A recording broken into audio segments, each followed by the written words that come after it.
Boxing King Media in association with Boxer. Spencer Oliver here. A bit of a strange one. We're at the Misfits promotion for the KSI main event this Saturday, but I want to talk to you about the viral video that I posted last week, which has done nearly 500,000 views. But before we get to that, I just want you to explain your relationship with Anthony Joshua. How long have you known him, and what's the history? Listen, I knew Joshua from the first time he ever walked into a boxing gym. Benga, his cousin, brought him down to boxing gym because of the well-documented problems that Anthony Joshua was in.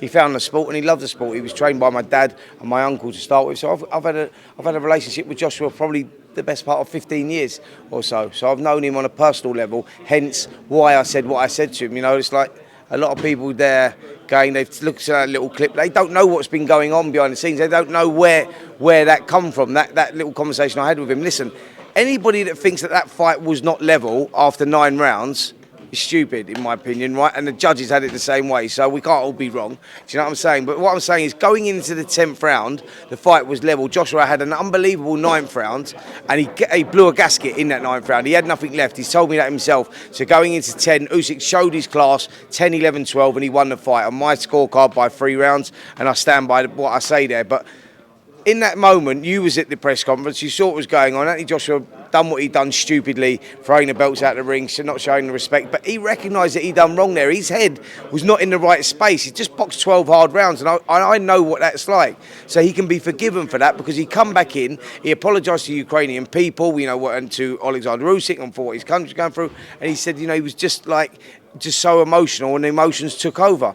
So give the geezer a bit of respect, man. He does not get any respect at all. He's a 2-time world heavyweight champion, a world silver medalist, an Olympic gold medalist, and he doesn't get the respect he deserves. So his emotions were running high, and I was just telling him that in that interview, but people sort of picked out certain words of that interview and blew it out of proportion. The bottom line was the fight was close going into the last quarter of the fight, and Usyk took over and won the fight. But yeah, that's where we're at with it, really. So you kind of stole half the questions there. I've spoke to a few people since the fight. I spoke to Dominic Ingle, and Dom had it 7-5 to Usyk, so he had it very close as well. It's close, man. You know what I mean? Whatever way you look at it, the fight was close. I don't know what people are looking at when they say the fight was not close. The fight was close, and that was it. The judges reflected that. Anyone that you speak to in boxing that knows anything about boxing says that fight was close. You know what I mean? I wasn't watching a different fight. I wasn't watching the fight, you know what I mean, with my emotions had taken over.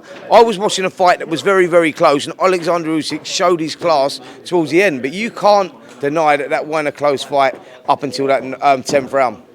I read some of the tweets and what people are saying about Ian Cully and Ask Kisser, and the Lou Dibella put something out as well, which I did respond to, but he never got back to me. But you know, just respond to Lou Dibella's comments. Yeah, Lou Dibella, he's a dickhead for saying what he was saying, basically. That's the long and short of it. He should know. He's been in boxing long enough that actually Anthony Joshua's my mate first and foremost. And yeah, like, we were out there and we're working and doing a job. But at that stage, Anthony Joshua needed a little bit of support. He needed to be told actually how well he's done, and how well he's done for the sport, and how he's transformed the sport and changed millions of kids' lives, because he's changed them, he's given them hope.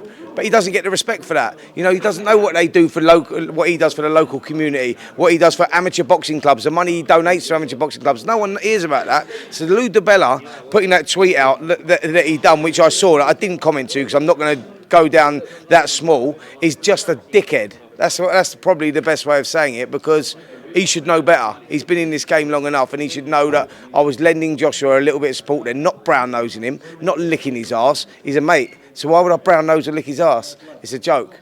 You're entitled to give a response to that. And, you know, looking at a lot of the tweets, would you agree a lot of them are probably like, you know, your casual market, your football fans who probably got this expectation that AJ's going to go in there, blow him out, and because that didn't happen, it's a bit like when England lose, everyone goes crazy. I felt a similar sort of vibe. Listen, I think that what it is a lot of people may have seen that conversation I had with him and might not have known my relationship with Anthony Joshua. The first and foremost, he's one of my pals. You know, it goes a little bit deeper than me just out there working on a boxing fight. So sometimes, you know, I'm human. Do you know what I'm saying? So I see the mate that needs a little bit of help. Like, he looked like he was emotionally broken. I wanted to lend him support. Do you know what I mean? He was a guy that's there, a former world heavyweight champion, spinning hard for 12 rounder. I actually wanted to go up and give him a cuddle. I felt sorry for him. So, and I'm not telling him stuff that he needed to hear. What I was telling him was the truth. So I don't know what Lou Dibella was watching. Did he not see that after 9 rounds that fight was even? That fight was very close. He clearly never saw that. So what does he know about boxing? Has he been in a boxing ring? I don't even think he's put a pair of gloves on. So there you go, mate. And just wrapping up, Spencer, the level of expectation and pressure on AJ's shoulders, and being in that press conference room, I think everybody felt like they wanted to give him a hug, because you could see in his head he was thinking, I want that Tyson Fury fight, I want to give the British fans a big fight, because it didn't happen. You could feel, he felt like he let everyone down, and that's what came out. Yeah, absolutely. That's all it was. It was all emotions that came out, and then that's why it went the way that he did. It was just all emotions, and he apologised for it, and I can forgive him for that, because I understand what it means to him. The guy lives, eats, sleeps boxing. He's one of those rare breed that actually he's earned a lot of money through boxing, but he's still as hungry and as passionate as ever. So yeah, you got to respect him for that. Spencer, thank you for your time. Hopefully the fans can see your response in full tonight. Nice. Cheers, bro. Thank you.